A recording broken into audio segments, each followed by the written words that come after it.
Let's do it. Please accept my obeisances, all glories to Srila Prabhupada and to all the assembled devotees.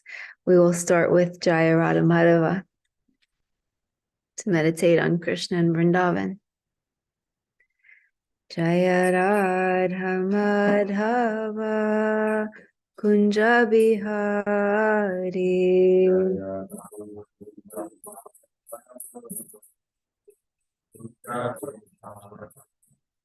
Jaya Radha Madhava Kunja Bihari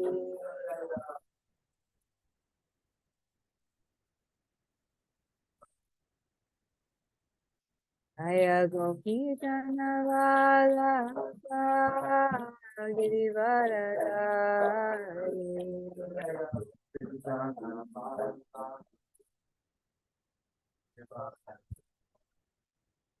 Jaya Gopi Janavala Girivaradari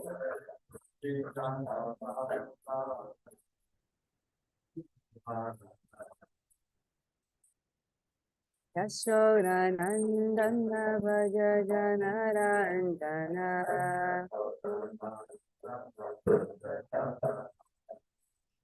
Yashoda Nandana Bhaja Janarandana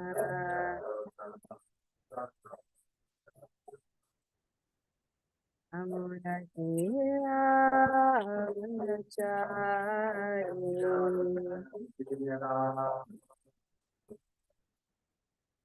Amuna Tira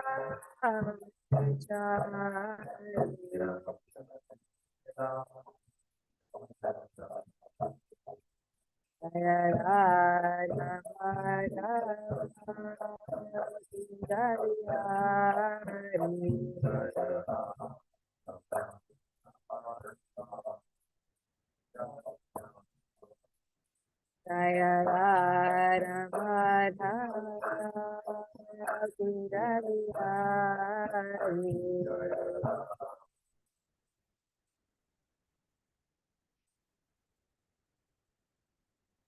Hare Krishna, Hare Krishna, Hare Rama, Hare Rama, Rama Rama, Hare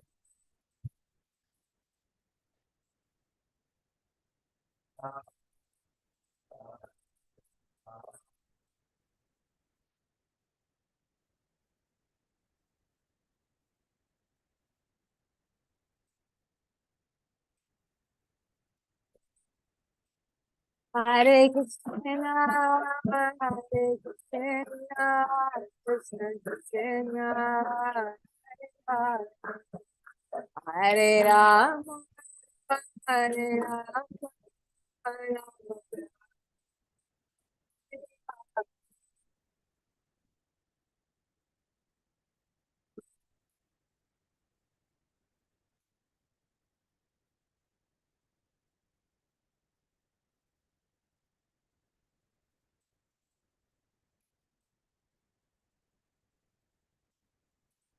Prabhupada, Prabhupada, Prabhupada, Jaya Jaya Prabhupada.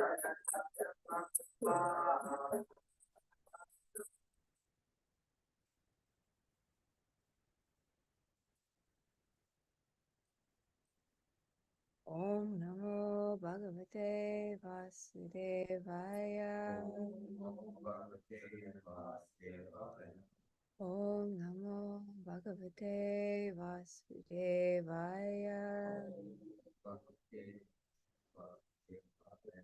Om Namo Bhagavate Vasudevaya.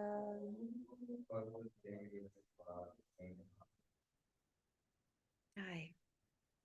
Reading from Srimad Bhagavatam. We are in Canto 10, Chapter 43. Yes. Text 23 to 30. But before we read the verses, I just want to read the 2 verses that come before this to set the stage. O King, as the citizens of the city and the people from outlying districts gazed upon those 2 supreme personalities from their seats in the galleries, right? So all of the citizens of Mathura are in the galleries as the Lord enters the wrestling arena. And you can imagine the kind of energy that is happening, the anticipation, the intensity. If anyone has ever seen the movie Gladiator, it's like when he walks into the wrestling arena, it's so intense. Times that by unlimited, that's what's happening. And the force of the people's happiness caused their eyes to open wide and their faces to blossom. They drank in the vision of the Lord's faces without becoming satiated. So we're going to talk about this more during the class. But just by seeing the Lord, they felt so much happiness. They felt so much joy that their eyes opened wide. And I've seen this many times, especially when watching videos of Radhanath Swami and Kirtan. All of a sudden, his eyes will become very, very wide. And I always think, wow, this is like when people are really seeing Krishna, their eyes open wide in ecstatic trance and their faces blossom. Srila Prabhupada says that, these devotees, since coming to Krishna consciousness, their faces have blossomed. Their faces blossom in happiness when seeing the Lord, and they're drinking in the vision of the Lord's faces without becoming satiated. And the people seemed to be drinking Krishna and Balaram with their eyes. They're just completely meditating on the Lord, licking them with their tongues, smelling them with their nostrils, and embracing them with their arms, complete absorption in the Lord, and reminded of the Lord's beauty, character, charm, and bravery. The members of the audience began describing these features to one another according to what they had seen and heard. So many of these residents of Mathura, it says, and I know that this verse was covered yesterday, but it says in the purport that, like, naturally, these people who had assembled for the wrestling festival, they had heard of Krishna and Balaram's pastimes in Vrindavan. The residents of Mathura are aware of the Lord's childhood pastimes. Later the residents of Dwarka, they're kind of less connected with the Lord in Vrindavan. They see the Lord as a king and they see his 4-armed feature. But in Mathura, the Lord is still in his 2-armed feature, and they're aware of his Vrindavan pastimes. And they have also heard the latest news of Krishna and Balaram's adventures in the city. So they had these really amazing expectations of who the Lord is based off of what they had heard. But now that they're now seeing the Lord face to face, their greatest expectations were confirmed. And they became fully satisfied by glorifying what they had heard of him and now were seeing. So now getting into today's text, 23. Etal Bhagavata Shakshadare Narayanasyahi Avatirna Vihamsena Vasudhevhasya Vishmani. Translation. The people said, these 2 boys are certainly expansions of the Supreme Lord Narayana, who have descended to this world in the home of Vasudeva. So the residents of Mathura, they have the conception that the Supreme Lord Narayana, or Vishnu, is God. And so they're not thinking, oh, Krishna is the original Supreme Personality of Godhead. They're thinking that Narayana is God, and these boys are so great that they must be expansions of Lord Narayana, who have descended in the home of Vasudeva. And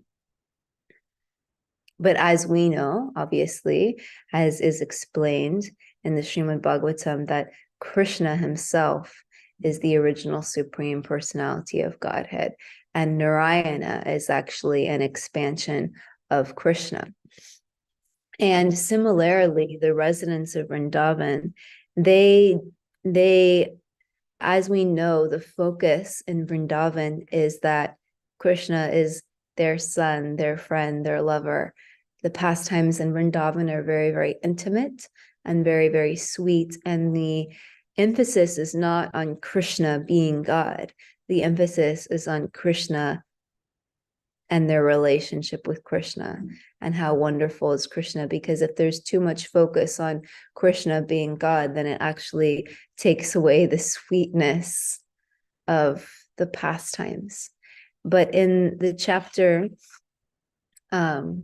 Wonderful Krishna, when Nanda Maharaj is discussing with the other cowherd boys all of his pastimes and like, how is it possible that he's able to do things like lift Govardhan Hill in one hand and hold it up just as the king of elephants hold the lotus flower? There's some discussion of like, who is this person? You know, and why are we so naturally affectionate toward him?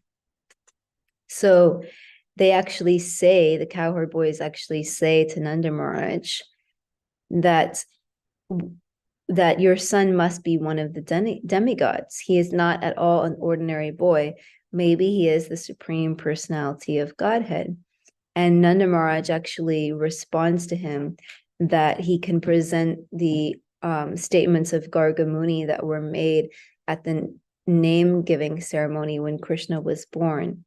And he says that this boy descends in different periods of time in different colors.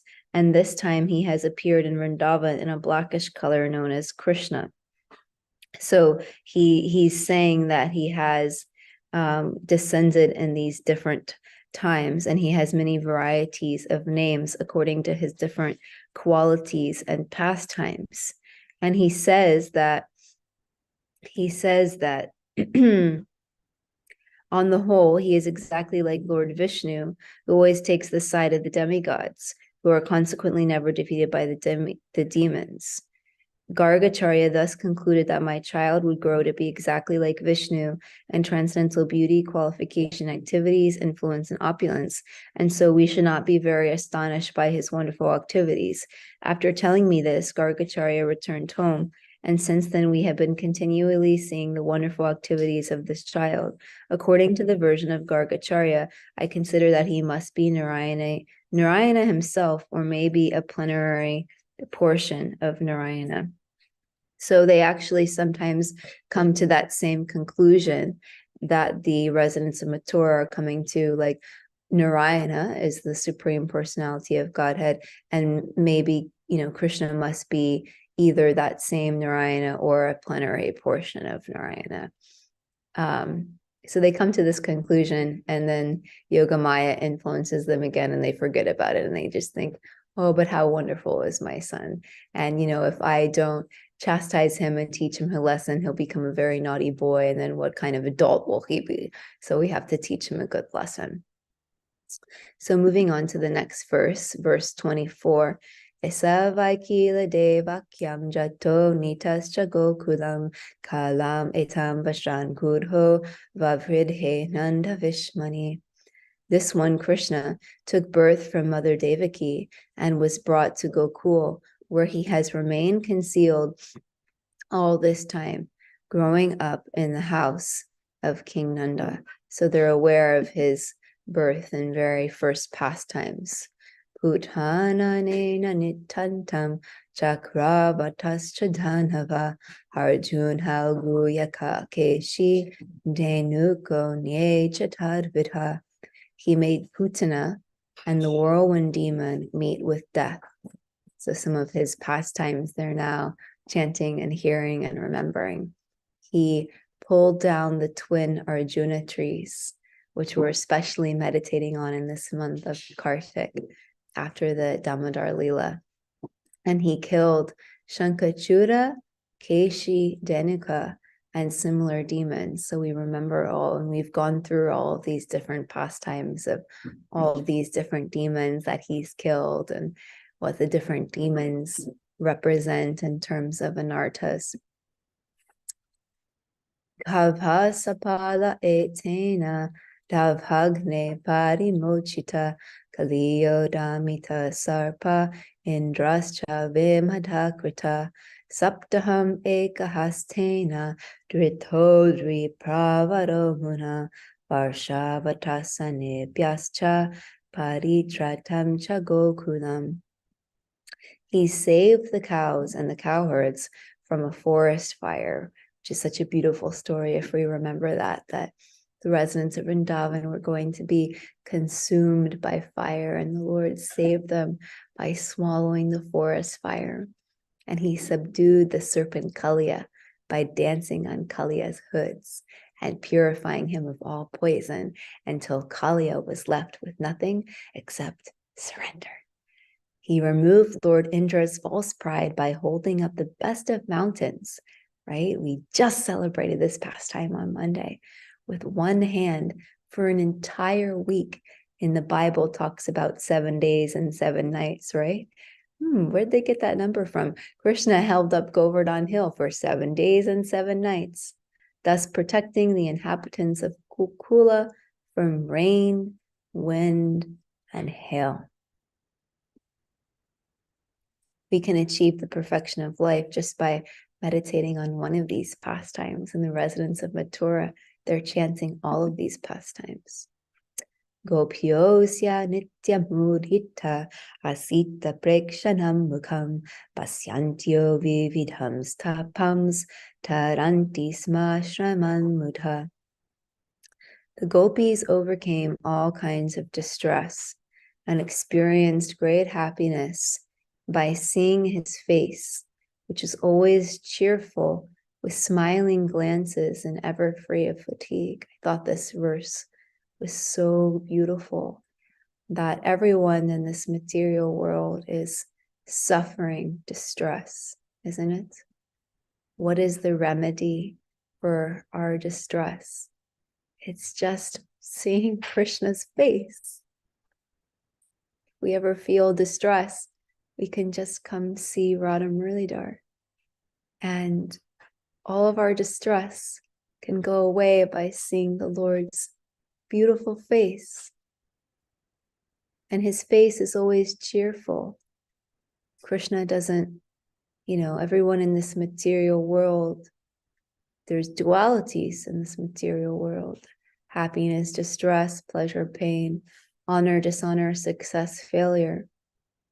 And it's very hard to find a person actually who is always cheerful and always smiling. I can say that the closest person I've ever seen to that is my husband, because he's always happy and always cheerful, and I've never seen him in a bad mood. But like for most people in this world, I can say for myself, Champakalata, we thought it was Jamunajaya. What? Jamunajaya was the closest person. He is. Oh my God. Jamuna Jaya wins the award. She is ecstasy personified. Jamuna Jaya is the happiest person I've ever met in my entire life. She's an Stop. Stop. Ew. Let me glorify you. No, stop it. No, On it's with the class. true. You're like the most happy, joyful, amazing person. I've literally never seen Jamuna Jaya like anything other than ecstasy, except when she's concerned that she hasn't done service nicely. And she gets very, very, very serious because she wants to serve with her full heart, and she gets concerned if she feels like she has made any kind of offense, which she's never made an offense in her entire life. So on with the class. Up with the Jumajaya talk. yeah. So, but Krishna, he's always cheerful and he's always smilingly glancing on people, and he's also ever free of fatigue. Isn't that amazing? Krishna is ever free of fatigue. Like, wouldn't it be amazing if we were free of fatigue? I always think about it, like, I wish we didn't have to eat or sleep. We could just do so much more service, but we're so bound by the material body. Like Krishna, he's free of fatigue. Like everybody yesterday had like the Diwali Govardhan Puja, like hangover. Like I literally felt like when my alarm went off yesterday morning, like I was hit by like a tsunami and was like practically paralyzed. And I was thinking to myself, like, I am so bound by this body. But Krishna, he could do Diwali and Govardhan Puja every day and never stop. So Vedantyane Navamso Yam Yadho Subaho Vishruta Shriyam Yaso Mahatvam Cha Lapsyate Parirakshita. It is said that under his full protection, the Yadu dynasty will become extremely famous and attain wealth, glory, and power. So all good things come by the Lord's mercy. Because of him, they will have full protection. And what is our full protection in this world? Our full protection is taking shelter of the Lord. Then we'll receive shelter. Ayam chasya graja shriman Rama kamala lochana Pralambo nihato yena Vatsako ye bakadhaya. This lotus-eyed elder brother of his, Lord Balaram, is the proprietor of all transcendental opulences. He has killed Pralamba, Vatsaka, Baka, and other demons. So they're glorifying Lord Balaram, but it's funny. The purport says, in fact, 2 of the demons mentioned here were killed by Krishna, not Balaram. The reason for the mistake is that as news of Krishna's exploits spread among ordinary people, the facts became somewhat muddled. The same tendency can be observed in modern newspapers. So, the news that we get in this world isn't always accurate. Like that telephone game of one person saying like one line to the next person, and then they pass it on, and then they pass it on. And by the end of the circle, it's like something totally different. That happens in this material world, but apparently it also happens here. They're discussing Krishna's and Balaram's pastimes, and they get some details mixed up. So who knows Pralamba, Vatsaka or Vatsasura, and Baka? Which is the one demon that Balaram killed, and which are the 2 demons that Krishna killed? Pralam. Huh? Balaram killed Pralamba? Yeah, perfect. And then Vatsasura and Bakasura were killed by Krishna.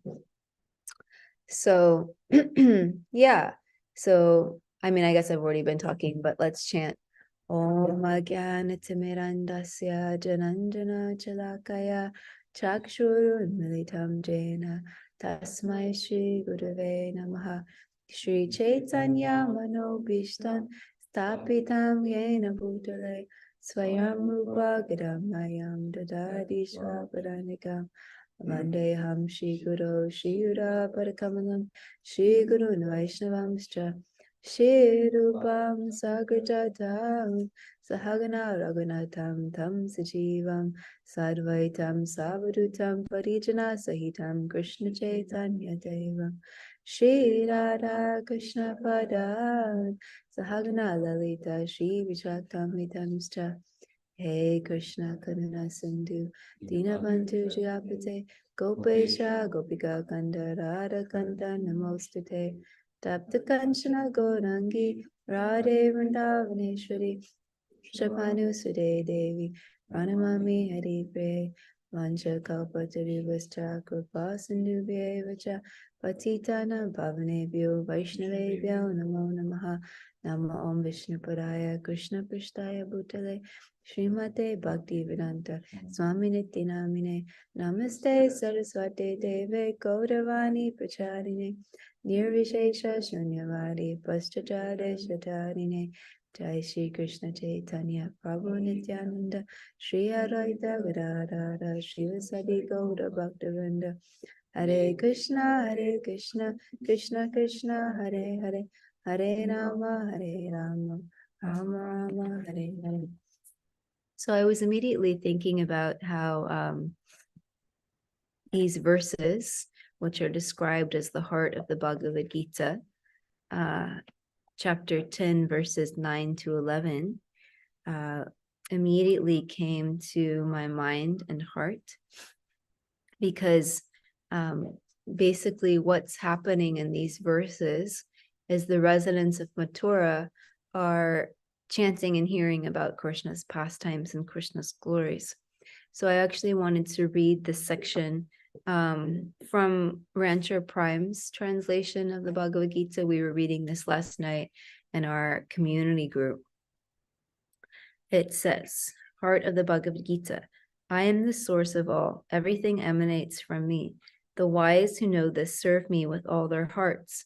With minds absorbed in me and lives surrendered to me, they enlighten one another and find deep satisfaction in speaking of me always, tasting transcendental bliss. To those always absorbed and serving me with love, I give the understanding that leads to me. Out of compassion for them, I dwell in their heart and destroy the darkness born of ignorance with the shining lamp of knowledge. These 4 verses are the heart of the Bhagavad Gita. Once the spiritual seeker has accepted Krishna as the source of all, faith and devotion naturally follow. Faith is nurtured in the company of Krishna's devotees who find pleasure in discussing Krishna and his spiritual truths.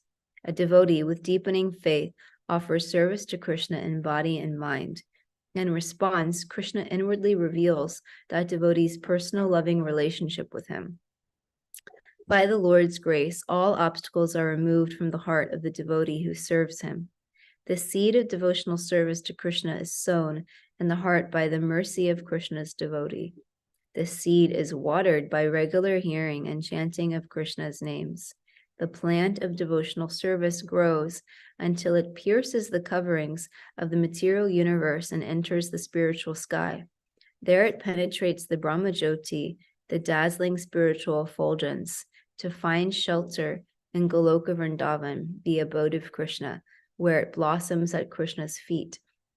In that stage, a devotee is absorbed in hearing and chanting about Krishna at every moment. So it's so beautiful. It describes the whole process of devotional service. It says in the Madhurya Kandamani that bhakti causes bhakti.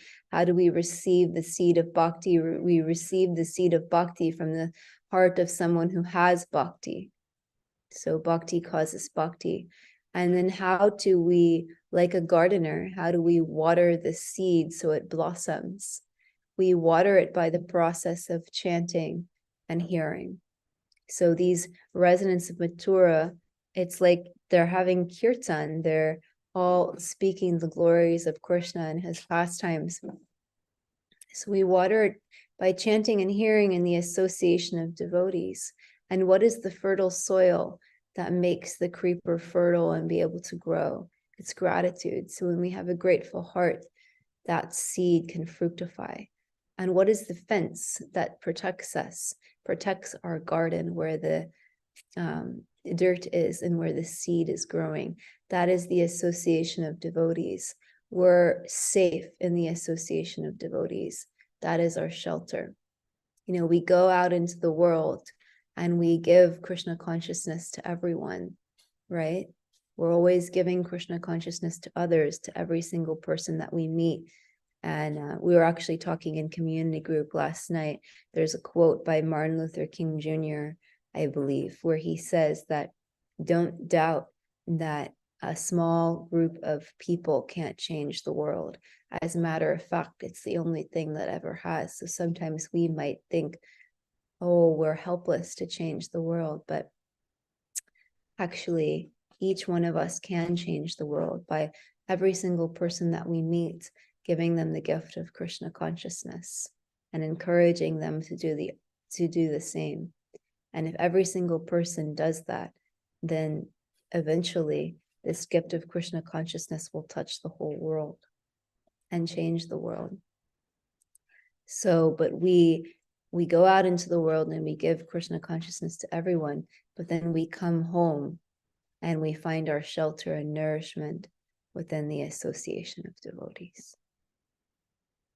And then through that process, the seed grows and grows until it actually pierces the coverings of the material universe and goes back to Goloka Vrindavan and lands at the feet of Krishna and Radharani and blossoms into a beautiful lotus flower, which is offered to their lordships as the fruit of our practice, which becomes blossomed into prem.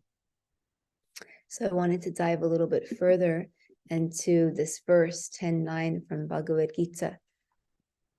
Machchita madgata prana bodhayanta parasparam kathayantas chamam nityam tusyanti charamanti cha. Translation and purport by His Divine Grace A.C. Bhaktivedanta Swami Prabhupada. The thoughts of my pure devotees dwell in me. Their lives are fully devoted to my service, and they derive great satisfaction and bliss from always enlightening one another and conversing about me, right? This is what the residents of Mathura are doing. Purport: pure devotees, whose characteristics are mentioned here, engage themselves fully in the transcendental loving service of the Lord. Their minds cannot be diverted from the lotus feet of Krishna. Their talks are solely on the transcendental subjects, right? So not talking prajalpa. The symptoms of the pure devotees are described in this verse specifically. Devotees of the Supreme Lord are 24 hours daily engaged in glorifying the qualities and pastimes of the Supreme Lord. Their hearts and souls are constantly submerged in Krishna, and they take pleasure in discussing him with other devotees. And that's actually what we're supposed to do when we get together with devotees. You know, devotee association isn't just like, oh, I'm hanging out with devotees, but I'm doing all kinds of nonsense. You know, like devotee association is getting together with devotees and enlivening each other in Krishna consciousness. The test that we've had nice association is after that association, we should feel more inspired and enthusiastic in our Krishna consciousness. If after associating, we don't feel that way, if we feel the opposite, it means we weren't associating properly. In the preliminary stage of devotional service, they relish the transcendental pleasure from the service itself. And in the mature stage, they are actually situated in love of God. Once situated in that transcendental position, they can relish the highest perfection, which is exhibited by the Lord in his abode. Lord Chaitanya likens transcendental devotional service to the sowing of his seed in the heart of the living entity. There are innumerable living entities traveling throughout the different planets of the universe, and out of them there are a few who are fortunate enough to meet a pure devotee and get the chance to understand devotional service. This devotional service is just like a seed, and if it is sown in the heart of a living entity, and if he goes on hearing and chanting Hare Krishna, Krishna Krishna, Hare Hare, Hare Rama, Rama Rama, Hare Hare, that seed fructifies, just as the seed of a tree fructifies with regular watering. A spiritual plant of devotional service gradually grows and grows until it penetrates the covering of the material universe and enters into the Brahma-Jyotir effulgence in the spiritual sky. In the spiritual sky also, that plant grows more and more until it reaches the highest planet, which is called Goloka Vrindavan, the supreme planet of Krishna. Ultimately, the plant takes shelter under the lotus feet of Krishna and rests there. Gradually, as a plant grows fruits and flowers, that plant of devotional service also produces fruits, and the watering process in the form of chanting and hearing goes on. This plant of devotional service is fully described in the Chaitanya Charitamrita, Madhya Lila, chapter 19, and I highly recommend everyone goes and reads this chapter. It's one of my favorite chapters in the world. It's so beautiful. It is explained there that when the complete plant takes shelter under the lotus feet of the Supreme Lord, one becomes fully absorbed in love of God. Then he cannot live even for a moment without being in contact with the Supreme Lord, just as a fish cannot live without water. In such a state, the devotee actually attains the transcendental qualities in contact with the Supreme Lord. The Srimad Bhagavatam is also full of such narrations about the relationship between the Supreme Lord and his devotees. Therefore, the Srimad Bhagavatam is very dear to the devotees. As stated in the Bhagavatam itself, 12:13-18, Srimad Bhagavatam Puranam Amalam Yad Vaishnavanam Priyam. In this narration, there is nothing about material activities, economic development, sense gratification, or liberation. Srimad Bhagavatam is the only narration in which the transcendental nature of the Supreme Lord and his devotees is fully described. Thus, the realized souls in Krishna consciousness take continual pleasure in hearing such transcendental literatures, just as a young boy and girl take pleasure in association. So it's something very natural and spontaneous and not forced by realized souls. You know, naturally a young boy and girl, like there's like a chemical like reaction that happens there, you know. The young girl or boy just sees the other and immediately it's like feelings of excitement. So for realized souls, that automatically comes by hearing such transcendental literatures. But in the conditioned stage, one doesn't have that taste. So it's described by Prabhupada many times in the Srimad Bhagavatam that just as someone who is suffering from jaundice, Arjuna Prabhu Ki Jai, just as someone suffering from jaundice, the treatment for jaundice is actually sugar candy. But someone who has jaundice, they can't taste the sweetness. It actually tastes quite bitter, but they have to force themselves to take the sugar candy, the medicine, and then as their disease becomes cured, they begin to taste the sweetness. Similarly, for the conditioned soul, you know, it doesn't work for you to just, oh, I have no taste. I'm not going to read Srimad Bhagavatam. I don't have any taste for it. I just don't feel it, you know. That's because you're diseased. So if you want to get a taste for it, then force yourself to read it, force yourself to hear it. And the more you force yourself, the medicine will work, your disease will be cured, and you will get a taste. You will get a taste. So we have to take the medicine. Same thing with chanting Krishna. Some people, oh, I don't have a taste for chanting, so I won't chant. That means you need to chant more. That means you need to take the medicine, and the quantity of your chanting will bring the quality, because the quantity will give, when done with attention, will give you the quality, because the taste will come. If you ever feel uninspired in your Krishna consciousness, just chant and read more, and the inspiration will come. The medicine works. It's not, if we feel, oh, the process isn't working, it's not the process that's not working. We're not working the process. If we work the process will work. So we'll stop there. Thank you so much. Hare Krishna. We will open it up for comments, questions, concerns, corrections, all of the above.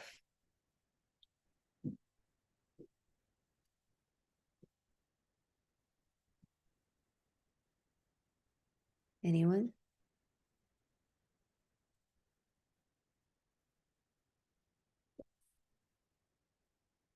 Thank you so much, Champakalata. Sakhi. And a little bit more about association of devotees and keys of proper association. As you nicely explained, we have its protective fence for our devotional keeper.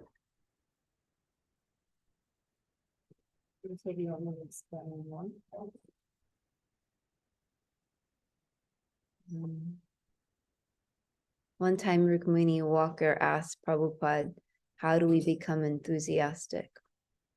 And Prabhupada's response was, how do you become a thief? And she was like, well, I think that you would hang out with them. You would probably eat with them, talk with them, and spend time with them. And they would teach you about being a thief. And so then you would, just by their association, become a thief. And Prabhupada said yes. So if we want to become enthusiastic, we should spend time with devotees who are enthusiastic. And just by their association, we will become enthusiastic. If we want faith, if we want bhakti, we should spend time with the people who have that faith, that bhakti. And this is extremely important in our devotional service. And this is why we do things such as regularly associating with devotees and then also seeking out opportunities to associate with, gurus, with very advanced devotees, very senior devotees. We should be so eager to have this association, because just a moment's association with a pure devotee can completely change our lives. We feel it so tangibly, and it can give us the strength to carry on in our service. I was just yesterday talking with my husband and Premanjali about how this past June, my husband and I went to Chicago to see his spiritual master, Bibi Govinda Swami, Bhakti Bringa Govinda Swami. And we just spent 4 days in Chicago, and every single morning and evening he was doing Sangha, a morning and evening program with his disciples, reading from Shiva Ramaswami's books, and doing japa and doing kirtan. And honestly, like those 4 days with that kind of association completely changed my spiritual life. Like completely. Like I have not been the same since.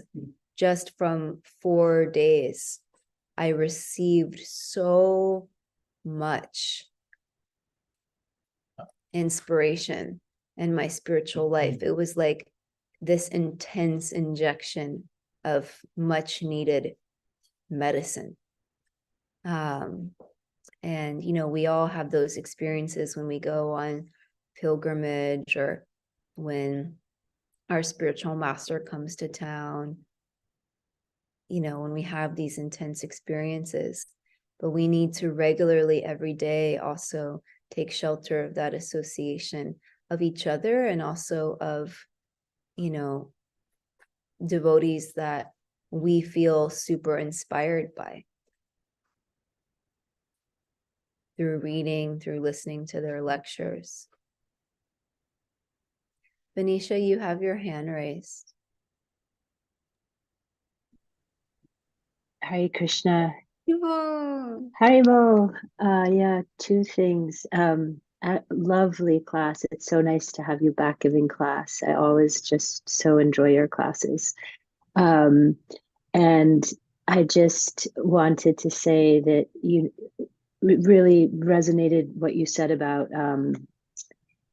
devotee association. And I really like the way you extended Rancher Prime's analogy, which is such a beautiful purport of his, about watering the seed of bhakti, and how you get the seed of bhakti from other devotees in the first place. And the seed grows and it pierces the Brahma Jyoti and reaches the feet of Krishna. And you extended the metaphor so beautifully by talking about the soil of gratitude and the fence of devotee association. I really just wanted to reflect that and appreciate that. And also to say, I know you're very humble. And I just want to say that you have inspired me so much, and your devotee association for all of us, especially as neophytes at the Bhakti Center, is really, really inspiring. And you really embody everything that you were talking about. You know, I never feel when I'm talking to you, it's just chit chat. Like no matter what we're talking about, I feel like your connection with Krishna, and it's very, very inspiring. So I just wanted to say that. And then the other thing I wanted to say, because I know you're very humble and it'll make you awkward, so I'll just switch gears quickly. Is that quote is by Margaret Mead. That never doubt that a small group of thoughtful, committed citizens can change the world.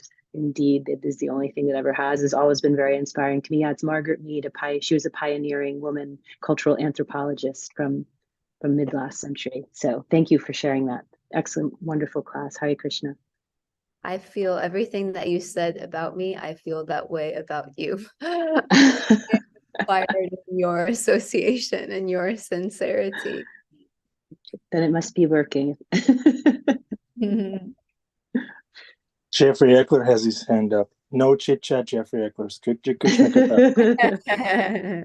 Business. Hare Krishna. If you're talking to someone and they start talking about something, excuse me, can we not have Prajalpa? Can it be about Krishna? Sorry, keep going, Jeffrey. No. I had an observation, I guess, about the text. It's interesting when Chandra addresses Krishna and Balaram. He says, "You are well respected by courageous men." I think the second part of that phrasing is so important because you could be well respected by, a group of, non-bona fide or just, dog eaters, but he's saying you are well respected by courageous men. So he's really paying them an observation of respect there. And then so just thinking about that in our self-reflection, like if we want to be respected, we want to be respected by people who are respectable, correct? Or at least skilled within the framework of what we're attempting to be respected in. And then the other piece that was interesting was this, those who try to please the king are sure to achieve good fortune, but those who fail suffer the opposite fate. And if you think about that in comparison to our desire to please Krishna, there's the horn. But if we please Krishna in our attempt, that's good. If we don't please Krishna, but we're attempting to please Krishna, we don't fail. But if you try to please the king, and you fail, you suffer the opposite fate. So it's really you can succeed or fail in bhakti, but you can't fail in material endeavor because you don't get the same result. Thank you so much. What a beautiful reflection, Jeffrey. Thank you for the class. Thank you so much. Now it's time to see Krishna. And time to turn on the cameras, if you can. Thank you. So good to see your blossoming faces. Thank you. Venetia is an ecstasy. Yeah. Jeffrey Eckler's hair is standing on end.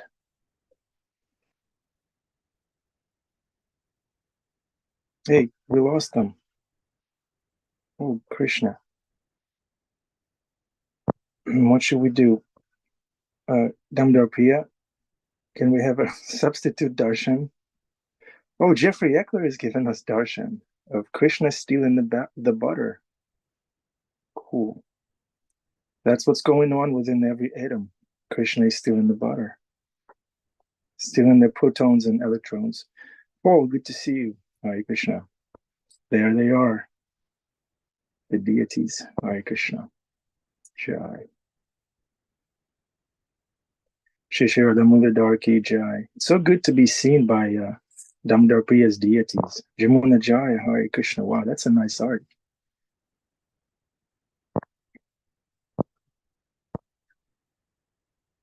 Yeah, and that there here's the blossoming face of Jamuna Jaya. Okay, Champakalata Sakhi is back. Let's see.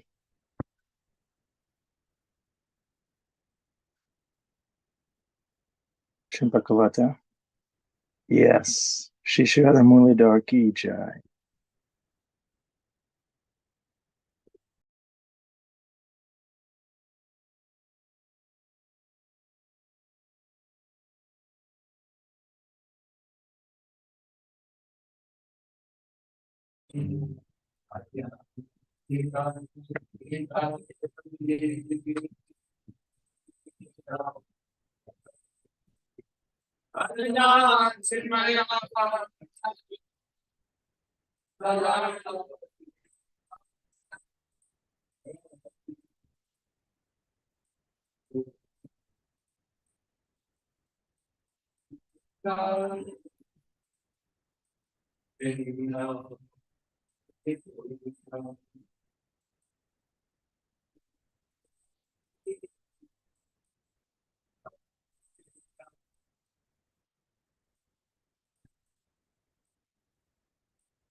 Jagirdari Prabhu Ki Jai.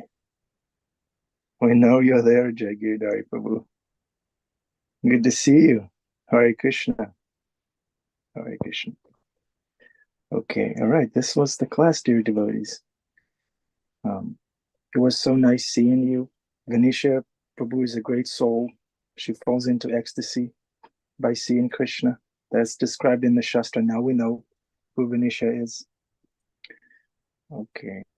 Bhima Prabhu, how is Ram doing? Today, The situation. guess what? Today, Jagirdari's birthday. Oh, happy birthday, Jagirdari Prabhu. Let's bless Jagirdari for many, many, many years and lifetimes of devotional service. Thank you. In the association of devotees like Arjuna Prabhu, Ekeshwara Prabhu, Champakalata Sakhi, and Gopal Krishna. Everybody, Yes.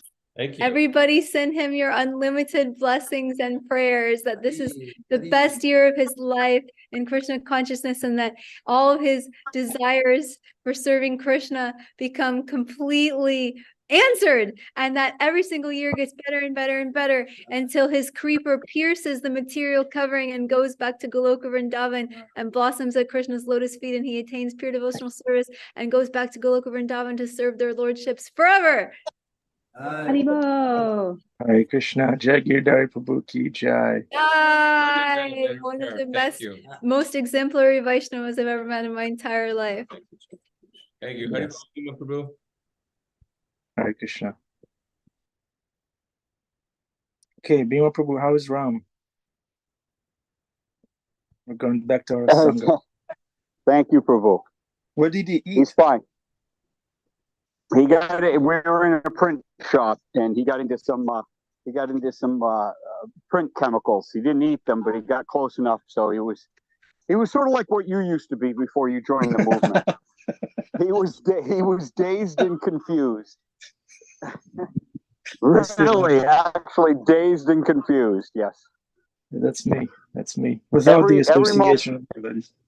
Yeah, every moment something can happen. It's amazing how, when the pejorative hits the fan, how we're instantly remember how very ephemeral things are.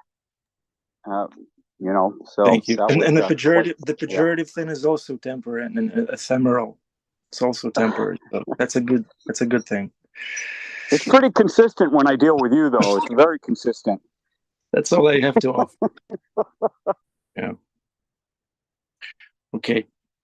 On this note, we want to wish you a wonderful day, and come again tomorrow. Nisha was asking if she was a hypocrite, and I can tell she's not. She's very consistent in her service, and consistency and steadiness, Srila Prabhupada says, is the only quality that cannot be faked.